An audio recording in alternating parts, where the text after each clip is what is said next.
patuloy na nagbibigay serbisyo. Pag-asa at saya. GMA Regional TV. Kapuso ng bawat Pilipino.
Ito ang GMA Regional TV, One Mindanao.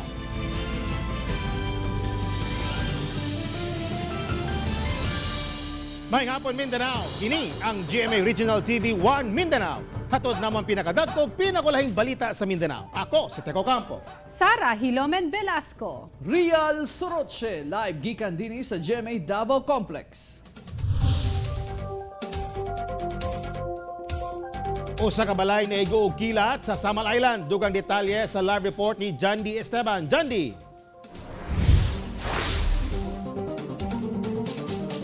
Justek, maayo na lang, luwas ang pamilyang nagpuyo sa maong balay. Ang Pag-asa dunay abiso sa publiko aron likay sa pag-igo sa kilat. Nibati og kalisang ang pamilya ni Ismael Santianes. Human naigo sa kilat ang ilahang balay sa Purok 1B, Barangay Del Monte, Samal Island. Dihang mibundak ang kusog nga ulan, Biyernes sa hapon, kalit daw nga dunay kusog nga pagbuto, dayon nawad-an na sila og kuryente. Nibuto na di ay ang plangka. Gituuhan nila nga unang miigo sa punuan sa mangga ang kilat, una miigo sa balay. Gumikan doon na sila nakitang sunog sa kahoy. Para kog na trauma po baga may kay gabi di ko katulog. Tabo, para di ko makatuo. Sukad sa kong kinabuhi ng karon pa. May tabo ni. Kani nga bakal nalagpot gikan sa bato nalagpot gikan sa plangka. May gali wala ko naigo, pasalamat lang ko sa Ginoo. Maayo na lang kay walay naunsa sa panghitabo. Sumala sa Pag-asa nga moigo ang kilat sa mga tag-as nga punuan o estruktura. Permi jud nimo hunaw-naon na dili jud ka adto, di jud ka adto sa lugar nga elevated. Kay motong area like kahoy pahipik kada sa kahoy niya, mo na siya taas-taas siya, mo na siya igon sa lightning. Or kung mahimo na agyud ka sa sulod sa balay, nakasasulod sa building. Kung anaa sulod sa balay, palayo sa sementadong salog ug bungbong gumikan musubay kuno ang kilat sa kabilya. Palayo usab sa mga dunay puthaw. Musubay sabdaw ang kilat sa tubo sa tubig. Busa ayaw gamita ang gripo kung mukilat. Pero kung naabtan ka sa dakong hawan, mamahimong mupungko ug mukinto samtang nangita ug kasilungan. Tek, sumala sa Pag-asa nga dili kalimtan ang maong mga abiso aron magpabiling luwas sa ingon aning katalagman, ilabi pa nga makasinati pagdaw gihapon kita og pag-ulan o mga localized thunderstorms. Tek. Daghang salamat, Jandy Esteban. Personal sa Davao City Transport and Traffic Management Office patay human na apil sa karambola sa mga sakyanan nga nahitabo sa Bunawan Highway. Ani ang detalye? Dead on the spot ang rider sa motor nga giilang si Mickey Apunting. Personay sa City TMO human na lambigit sa karambola sa tulo ka sakyanan Domingo sa gabi sa kilometer 26 Bunawan, Davao City. Nabanggaan ang motor ni Apunting sa likod nga bahin ug sakyanan nga wala pa matino sa otoridad. Dayon nalabay kini sa kasugat nga van. Ang motor from south going north, pagkabot na sa may kilometer 26 Bunawan, napanggaan sa 95 vehicle. Ang biktima nalagpo sa opposite lane, so napanggaan sa Nissan Urban, ito yung resulta sa iyang nanino na tayo.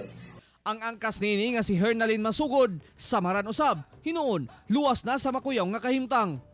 Ang driver sa van giilang si Ernesto Bongo gikustudiya na sa kapulisan o gipasakahan na og kaso.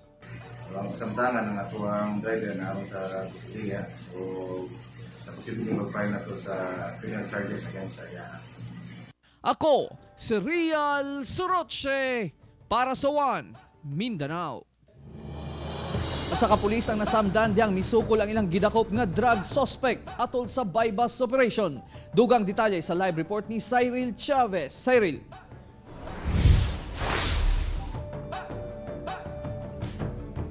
Yes, Real, samdan ang police operative human ng laban ang suspect nga ilahang gidakop. Samtang sa El Salvador City, usa ka drug personality ang nakuhaan og dulan tunga sa milyon ka pesos nga kantidad sa illegal nga droga. Samdan sa iyang kamot og nakahiagom og mga pangos-pangos sa kalawasan ang usa ka police operative nga sakop sa PS8 Lumbia human nga misukol og misulay og ilog og pusil ang drug suspect nga ilahang gidakop atol sa gikasang bypass operation sa Lower Zone 8 Barangay Bulwa, Cagayan de Oro City. Sumala pa, target sa mong operasyon si Renz Durano, 23 anyos og residente sa poblasyon Opol, Misamis Oriental. Bagong gawas lang kini sa prisuhan tungod gihapon sa pagkalambigit sa illegal nga droga. Human sa komosyon, dayong nasikop ang suspect samtang nakasibat ang usa ka kauban niini. Na-recover ang duha ka sachet sa gituwang sabu nga mobalor og 23,800 pesos og marked money. So ang mong gikuan gyud mas advantage gyud nga kuan daghan atong operatiba sa area kay para di basta-basta nakasuko lang atong target person at the same time marakpan din nato kung ubay-ubay kita nga madakpan sa area. Anana karon sa prisuhan sa Lumbia Police ang suspect kinsa midumili sa pag-atubang sa kamera. Sa El Salvador City, Misamis Oriental, gidakop sab sa otoridad si Benjamin Dagala, residente sa Zone 4 Poblasyon, human makuhaan og pake-pakete sa gituwang sabu atol sa pag-serve sa search warrant batok kaniya. Ana sa 12 ka mga sachet ang nakuha sa otoridad nga mobalor ngadto sa sobra 350,000 pesos o uban pang mga drug paraphernalia. Balog sab sa prisuhan ang suspect kinsa magatubang og kasong paglapas sa RA 9165.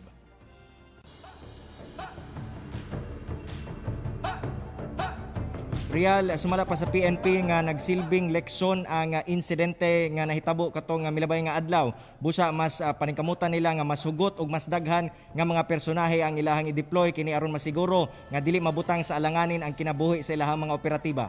Real. Okay, daghang salamat Cyril Chavez.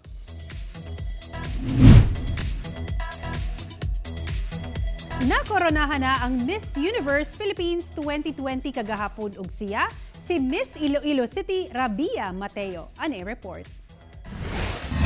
Miss Universe Philippines 2020 is Miss Iloilo. Ang 23 anyos nga si Rabia Mateo gikan Iloilo City ang gikoronahang Miss Universe Philippines 2020 atol sa pageant sa Baguio City kagahapon. Ang Filipina Indian Beauty ang mipildi sa 46 ka kandidata gikan sa nagkalain-laing bahin sa nasod sa usa ka pageant nga ubos sa new normal nga paagi. Ug mipatigbabaw ang iyang kaanyag sa swimsuit, evening gown ug ang iyang kahana sa pagdubag sa question and answer portion. Gipabilib ni Rabia ang judges sa iyang tubag sa pangutana kung unsa ang importansya sa pageants karong dunay pandemic. I want to help my community. I want to use my strength to make an impact. And that is the essence of beauty pageant. It gives us the power to make a difference. Graduate sa kursong physical therapy si Rabia ug usasab ka cum laude. Review lecturer sab siya hinungdan nga advokasya niya ang edukasyon. Samtang first runner-up si Maria Isabela Ismael sa Parañaque, second runner-up si Michelle Gumabaw sa Quezon City, si Pauline Amelink sa Bohol ang third runner-up ug si Kimberly Hackinson sa Cavite ang fourth runner-up. Si Rabia ang murepresenta sa Pilipinas sa International Miss Universe Pageant. Ako si Sarah Hilomen Velasco para sa One Mindanao.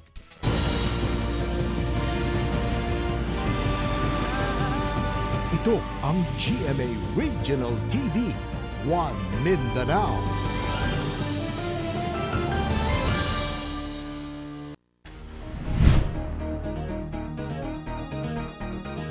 Gipaklaro ni Davao City Mayor Inday Sara Duterte nga dili tinuod ang mikatag nga post sa social media nga dunay mahitabong lockdown sa syudad sugod karong Huwebes, October 29 hangtod November 4.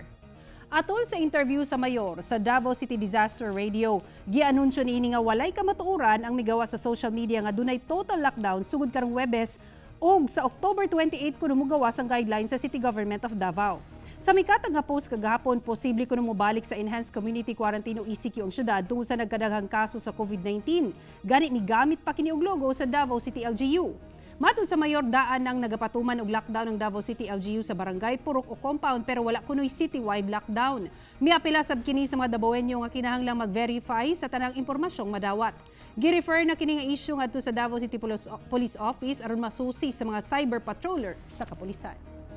Kung dili siya manggikan sa official city government channels, social media, radio station, and ang kanang ato ang mga advisories and publications nga ginahatag nato sa ato ang mainstream media partners, there is no truth to any information nga dili manggikan sa ato ang official channels. Dili una modawat og mga locally stranded individual ang Zamboanga City LGU sugod karong adlaw. May pagawas og moratorium ang Zamboanga City Local Task Force COVID sa pagsulod sa mga locally stranded individual sa syudad sugod Oktubre 26. Subay kini sa resolusyon sa Regional Interagency Task Force on Emerging Infectious Diseases niadtong Lunes. Kini tungod sa limitado nga quarantine facility sa syudad ug sa pagsirado sa mga borders sa Zamboanga Sibugay, Zamboanga del Sur ug Zamboanga del Norte. Hinuon tugutang makasulod ang mga returning overseas Filipino ug authorized persons outside residence o APOR, pero dapat sundon ang mga health requirements sa Zamboanga City Task Force COVID. Ana-ana sa 49,165 ka mga LSI, ROF ug APOR ang nangabot sa Zamboanga City, samtang 910 ka LSI ang naa pa sa quarantine facility hangtod karon. Kapin 40 ka mga persons deprived of liberty o PDL sa Cagayan de Oro City nagpositibo sa COVID-19. Ano ang COVID-19 update sa Mindanao? Pinaagi nining report. Human mitala og labing daghang kaso sa COVID-19 sa Pilipinas ni atong Biyernes nga anaa sa 99. Mitala na sabog 91 COVID-19 cases ang Davao City ni atong Sabado, ikaupat sa pinakadaghan sa tibok nasod ni adtong adlaw. Lakip niini ang usa ka 10-month-old baby girl nga taga Barangay 25C kung asa 14 ang natalang bag-ong kaso sa COVID-19 sa among barangay. Ana sa 3,228 ang confirmed COVID-19 cases sa Davao City, 2,251 recoveries ug 140 ang namatay. Sa Cagayan de Oro City, 41 ka persons deprived of liberty o PDL ang nalakip sa 62 ka nagpositibo sa COVID-19. Samtang usa ka 10-month-old baby girl nga taga Carmen kansang inahan nagpositibo na daan sa COVID-19 ang nagpositibo sab sa sakit. Miabot na sa 929 ang kumpirmadong kaso sa COVID-19 sa Cagayan de Oro City. 486 ang naayo na ug 65 ang namatay. Sa Iligan City, unom ka authorized person outside residence o APOR ang nalakip sa napulo ka bag-ong nagpositibo sa COVID-19. 846 na ang kumpirmadong kaso sa COVID-19 sa Iligan City. 740 ang nakarecover ug 44 ang namatay. Sa General Santos City, gi-lockdown ang barangay hall sa Barangay Bula human nagpositibo sa COVID-19 ang barangay kapitan nga usa ka 62 anyos nga babay human ma-expose sa COVID-19 positive case. Temporaryong gisuspindi ang pipila ka services sa barangay sa sulod sa 7 ka adlaw sugod karong adlaw. Wala usay transaksyon sama sa pag-issue clearances, sedula ug permits. Hinuon abli ang Social Welfare Office, Health Center ug Solid Waste Management Office. Doon na 716 total confirmed COVID-19 cases sa Gensan, 431 ang naayo na ug 24 ang namatay. Ako si Sarah Hilomen Velasco para sa One Mindanao. Mga residente sa Cotabato City ug General Santos City nagsugod na sa pagbisita sa mga sementeryo. Ani report ni Argil Relator. Kay sirado man ang mga sementeryo sugod October 29 hangtod November 4. Subay sa mando sa National IATF nga gisunod sab sa LGU Cotabato City. Masayo na nga may bisita sa ilang mga minatay ang mga residente. Dinhi sa Cotabato City Catholic Cemetery, doon na mga nagalimpyo sa mga pansyon ug nagdagkot og kandila. Ang nabalitaan kasi namin ngayon na undas, may limit yung bagbisita ba. Kamatik dan sab ang kamingaw sa sementeryo nga kung itandi ni adtong miaging katuigan, daghan na unta ang mudagsa sa sementeryo karong panahona. Usually, mga ganitong araw marami na ring tao pero ngayon wala sad dahil sa pandemic. Sa gipagula nga executive order ni Mayor Cynthia Guiani Sayadi, sirado sa publiko ang mga sementeryo sugod October 29 hangtod November 4. Apan pwede gihapon o bisita sugod ugma hangtod October 28 o gikan November 5 hangtod November 10. Kinahanglan lang mokuha og priority pass o clearance sa City Public Safety Office sa City Hall sa Cotabato City alang sa mga gusto moadto sa mga sementeryo. Sa General Santos City, hinay-hinay na sab nga midagsa ang mga tao ni adtong weekend sa mga pribado ug pampublikong sementeryo. Gisayusab sa LGU ang schedule sa pagduaw sa mga minatay tungod kay bawal na moadto sa mismong adlaw sa kalagkalag karong November 1 ug 2. Gikan alas 6 sa buntag hangtod alas 5 sa hapon lang abli ang sementeryo. Apan sa October 29 hangtod November 4, sirado ang tanang sementeryo sa Jensan. Una sa makasulod sa mga sementeryo, kinahanglang may suot nga face mask, face shield ug tumanon ang social distancing. Ako si Argil Relator para sa One Mindanao. May pagawas og mando ang Davao City LGU walay mahitabong trick or treat events karong maabot nga Halloween, ingon man Christmas parties karong Disyembre. Anang report ni Sheila Vergara Rubio. Gimanduan sa Davao City LGU ang tanang government o private offices, restaurants, business establishments, home associations, community organizations, barkadahan, tropa, simbahan ug ubang pang organisasyon nga dili mo pahigayon og trick or treat o bisan usang klase sa Halloween events karong tuiga. Wala usay tugutan nga mopahigayon og Christmas parties ug ubang holiday celebrations. Daan na nga mipahimangno ang mga health official ug infectious disease experts sa syudad nga ang pagpahigayon sa maong mga aktibidad makasaka sa risgo sa pagkuyanap sa COVID-19. Ilang gipasabot nga sa paglusad sa mga holiday get-together, dakong posibilidad nga mokuyanap ang virus, ilabi na kung dunay masagol nga carrier sa virus sa mga higayon nga magtangtang sa mas panahon nga mukaon ug moinom. Padayong mihangyo ang kagamhanan ngadto sa mga Davaoenyo nga magpundo sa balay kung dili importante ang lakaw aron makalikay sa daghang tao ug kung asa posibleng ma-expose sa virus. Giawhag ang tanan sa pag-obserba sa simpleng selebrasyon sa Pasko ug mamahimong i-share ang grasya pinaagi sa paghatag og grocery items nga pwedeng pang Noche Buena ngadto sa mas naglisod karong panahona. Sa maong paagi, mabati ang tinuray nga espiritu sa Pasko nga mao ang paghinatagay. Ako si Sheila Vergara Rubio para sa One Mindanao.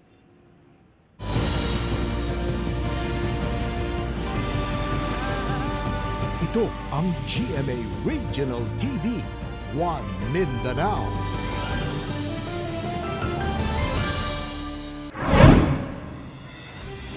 Samtang ang driver nga si Jonathan Purol human mahulog sa lalong nga bahin sa kalsada. Ang gimanehong trailer truck niini sa Sitio Buayan, malandag sa Malungon, Sarangani Province. Padulong kini sa General Santos City diyang na-overshoot ang truck sa paubos nga bahin sa dalan, hinungdan sa aksidente.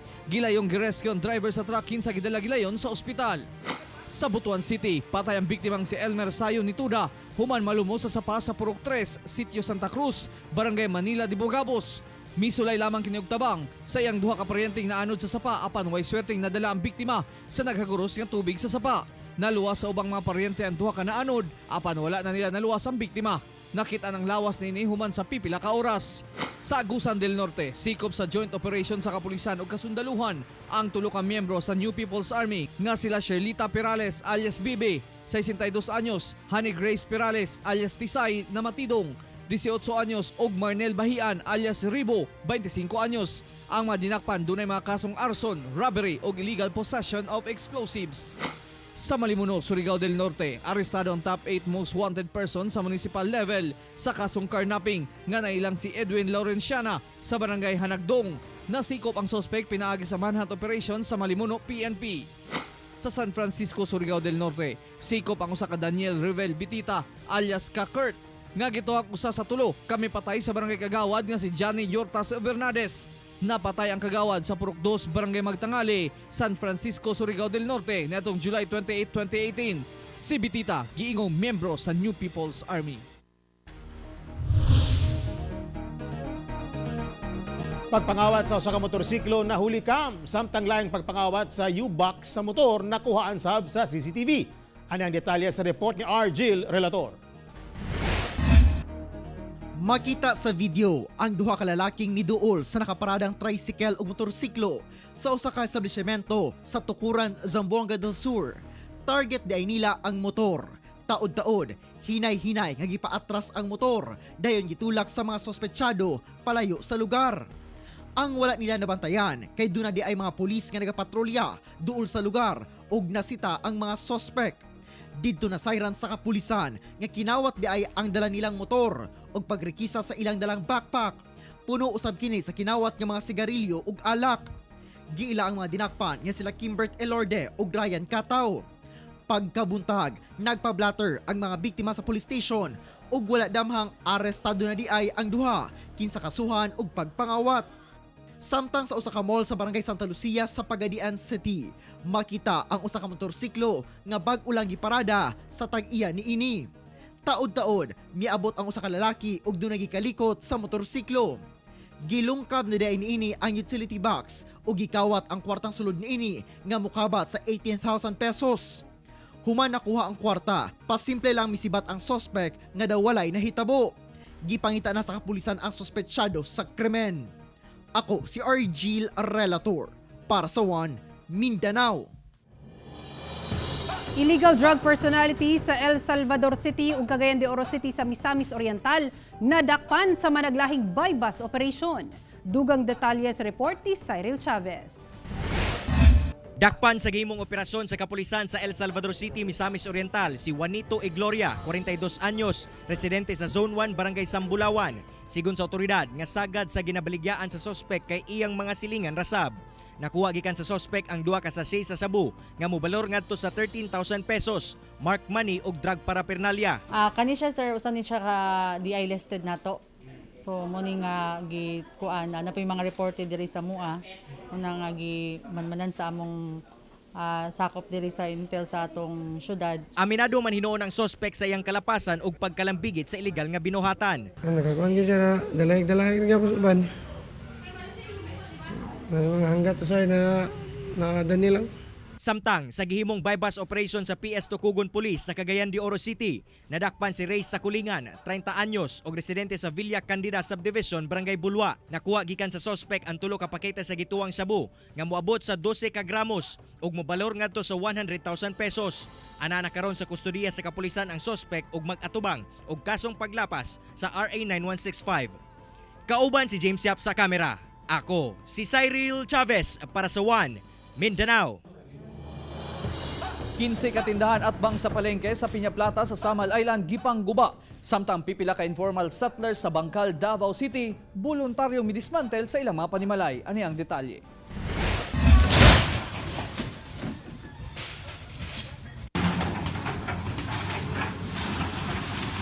Gamit ang bakho o mga personay sa demolition team, gipangguba ang 15 ka mga tindahan nga nahimutang at bang sa Piñaplata Public Market. 2017, doon na notice nga pawaon sila sa propiedad sa usa ka Eduardo Bangoy ug 2019, migula ang writ of demolition. Prior to that, nagkaroon na siya proseso. First, nag-issue ang City Housing or TFRR in connection sa property ni Eduardo Bangoy. Gikasakit sa pipila ka mga nanag-iya sa tindahan sa lugar ang pag-demolish apan wala na kuno sila mahimo. Gani, emosyonal kini magtiayong sila Rosalyn ug Carlito Monel kay asa na kuno sila mangita og panginabuhian karon. Sakit kay sa kuha sir kay ngano mura jud na mo pangitag pagkaon sa pagbuhi sa mga anak. Pudugay na ninyo ang barbershop punta? Duha pa lang jud ka bulan. Wa man gitoy mahimo kay di man ato Taman ra kita sa kuano ni. Taman ra kita ni saon lang ni namo. Hinoon, full force ang Samal Police ug augmentation sa Davao del Norte Provincial Police Office. Resulta sa hapsay ug malinawong demolisyon. Kumusta so far, Commander? So far sir, wala man tayo perceive threat and then resistance sa katong mga ipandemol. So pasalamat po ta kay kami maintaining peace and order between two parties. Sa Davao City, voluntaryong ginismantel sa mga informal settlers ang Purok 34 taal sa Bangkal ang ilang kabalayan nga gitukod daplin sa sapa. Kini human nakigdialogo kanila ang kagamhanang lokal sa Davao. Gipasabot kanila ang kadelikado sa pagpuyo daplin sa sapa. Hilabi na kung kusog ang ulan, kanus amusaka ug mula pa ang tubig sa sapa. Mapasalamaton ang kagamhanan sa positibong aksyon sa mga residente nga malinawon silang mituman sa hangyo sa gobyerno. Ako, si Real Soroche para sa One Mindanao.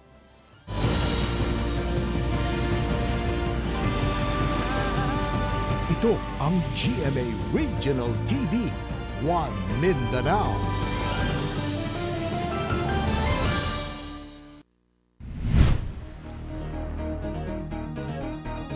Nag-issue guidelines ang Davao City LGU kalabot sa alternative work arrangement sa mga buhatan sa syudad. Kinihuman na subay nga sagad sa tinakdanay sa COVID-19 anaa sa trabahuan, panagtapok ug sa magkabanay. Ana report ni Sheila Vergara Rubio. Ubos sa gipakanaog nga Executive Order No. 56 sa lokal nga kagamhanan sa Davao City. Giauhag ang mga opisina nga i-adopt ang alternative working arrangement sukod Oktubre 26 kutob Disyembre 31. Kini sama sa pagpatuman og work from home, skeleton workforce ug staggered working hours. Sigon sa kagamhanan nga kinahanglan pagamyan ang ihap sa matrabahante sulod sa mga opisina o establisimento aron masiguro nga walay overcrowding, mass gathering o socialization nga mahitabo. Pinaagi sa mong sistema malikayan nga mahurot ang empleyado og quarantine ug galing dunay magpositibo. Ingon man malikayan ang lockdown sa usa ka opisina ug masiguro nga makapadayon ang operasyon niini. Subay sa contact tracing nga ginapahigayon sa City Health Office na sayran nga ubay-ubay ang clustering sa COVID cases sa magkatrabaho ug sa kabanay niini. Hinuon sa pagpatuman sa alternative work arrangement, kinahanglan i-monitor ang output sa trabaho sa ilang mga empleyado. Gilauman ang positibong aksyon sa matag buhatan. Ako si Sheila Vergara Rubio para sa One Mindanao. Tungod sa walay puas nga pagbunok sa ulan sa Mindanao sa minabayang mga adlaw, pipila ka lugar sa Villanueva, Misamis Oriental ang gibaha. Samtang sa Cotabato City, usa ka subdivision ang lubog gihapon sa tubig baha. Dugang detalye sa report ni Cyril Chavez. Wabot ngadto sa 200 ka mga pamilya sa lungsod sa Villanueva sa Misamis Oriental ang labing naapektuhan sa flash flood nga nahitabo sa ilahang lugar tungod sa walay puas nga pag-ulan. Sumala sa LGU nga ang poblasyon 1, 2 ug 3, Barangay Katipunan ug parte sa Barangay Imelda ang labing naapektuhan sa pagbaha.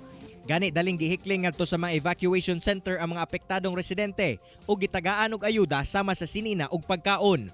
Hinoon sa karon, hinay-hinay nang mibalik ang mga residente ngadto sa ilang mga panimalay, gawas lang sa pipila, kansang mga balay totally damaged. Di ba ginato na ma-blame na natural disaster man kato apan sa pagpaningkamot sa atong LGU sa atong rescue team, kaluoy sa Ginoo na rescue nato sila tanan og walay nahitabo nga pagkakala sa kinabuhi, Sir Sai. Samtang sa Cotabato City, gilunupan gihapon ang parte sa Crislamville Subdivision sa Barangay Rosary Heights 6. Kini base sa gihimong ocular inspection sa Cotabato City Disaster Risk Reduction and Management Office. Sa 37 ka mga barangay sa syudad, 7 ka mga lugar niini ang ana sa low-lying ug flood-prone areas ang nakasinati og pagbaha nga hatod sa way puas nga ulan ug pag-awas sa mga sapa nga epekto sa daot nga panahon. Sumala pa sa pag-asa nga ang mga nasinating sagunsong pag-ulan tungod sa trough sa Bagyong Quinta nga nakaapekto sa Mindanao. Busa padayon ang pahimangno sa publiko labi na kadtong mga nanimuyo sa low-lying areas nga magbinantayon sa mga posibleng kalit nga pagbaha o landslide. Ang atong forecast rainfall karong adlaw hinay nga tuna sa kasarangan nga aduna ko'y panalagsang pagbundak sa kusog na ulan. Ako si Cyril Chavez para sa One Mindanao. Upat ka mga mananagat ang gidakop tungod sa illegal fishing sa Butuan City ug sa Surigao del Sur. Arestado sa mga kapulisan sa Cortes ang tulo ka mga mangingisda nga naaktuang migamit og fine fish net o mas na ilang lampornas sa usa ka fish sanctuary sa Barangay Mabahin sa Butuan City. Giila ang mga dinakpan nga sila Namak Joy Rivera, Raul Pamaos ug Dionisio Tranquilan. Giyay nadili ang paggamit sa maong matang sa pukot tungod maapil kining makuha ang gagmayng isda. Samtang sa Carrascal, Surigao del Sur, gidakupsab sa Carrascal Police si Josefino Arguellas human kini nasakpang namaling daplin sa baybay nga bawal gyapon gikumpiska sa kapulisan ang mga gigamit nga pukot og 7 ka kilong isda. Kasong paglapas sa Section 17 sa Municipal Ordinance No. 2 Series of 2006 ang atubangon sa mga dinakpan.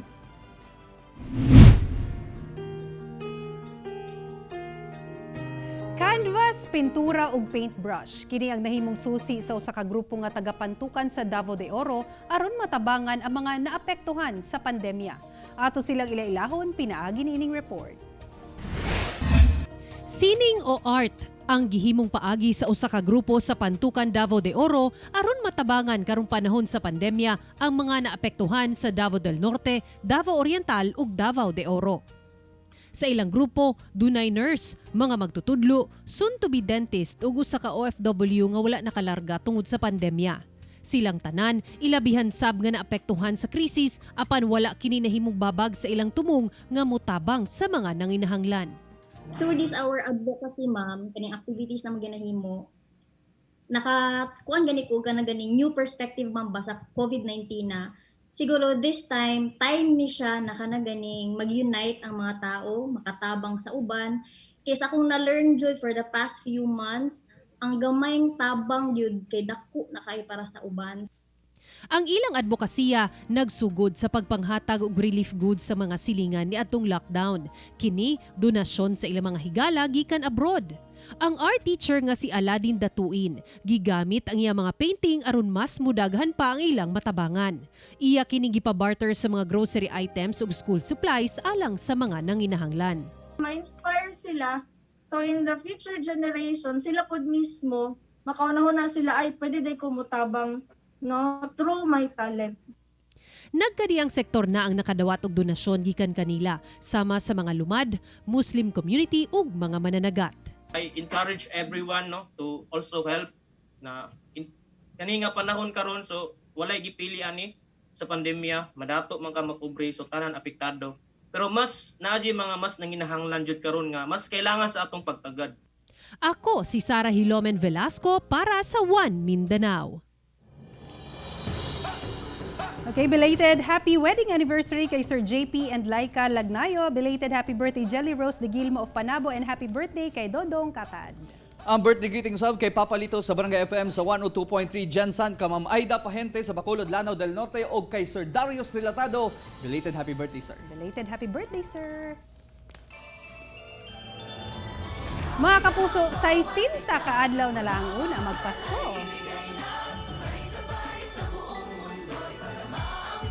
Mga kapuso, way puas ang among paghatod og balita. Bisitay ang www.gmaregionaltv.com ug mag-subscribe sa official YouTube channel sa GMA Regional TV. Busa mga kapuso, ayaw po lahi sa madagkong balita sa nagkadayang rehiyon sa nasod, subscribe na.